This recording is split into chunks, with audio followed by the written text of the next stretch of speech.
بسم الله الرحمن الرحيم. يا قابل توبة آدم يوم عاشوراء، يا فارج كرب ذي النون يوم عاشوراء، يا جامع شمل يعقوب يوم عاشوراء،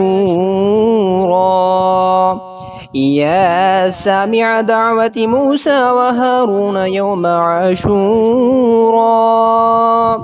يا مغيث إبراهيم من النار يوم عاشوراء، يا رافع إدريس إلى السماء يوم عاشوراء، يا مجيب دعوة صالح في الناقة يوم عاشوراء، يا ناصر سيدنا محمد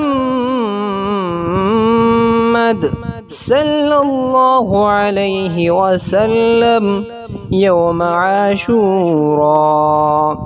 يا رحمن الدنيا والآخرة ورحيمهما صل على سيدنا محمد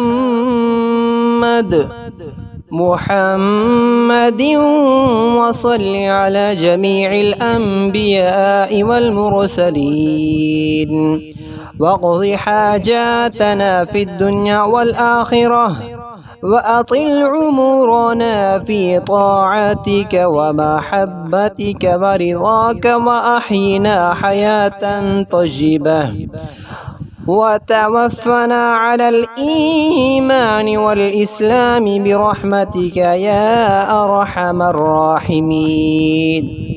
اللهم بعز الحسن وأخيه وأمه وأبيه وجده وبنيه فرج عنا ما نحن فيه.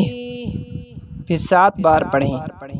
سبحان الله ملء الميزان ومنتهى العلم ومبلغ الرضا وزنة العرش، لا ملجأ ولا منجأ من الله إلا إليه.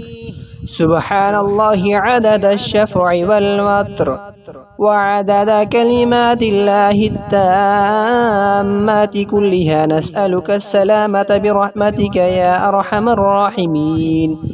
وهو حسبنا ونعم الوكيل، نعم المولى ونعم النصير، ولا حول ولا قوة إلا بالله العلي العظيم.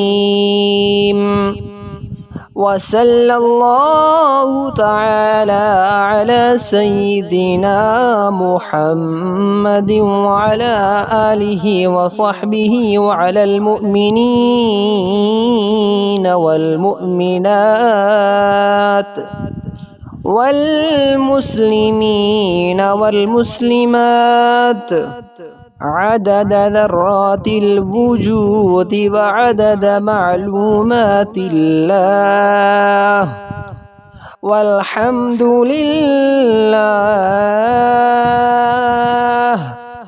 والحمد لله رب العالمين.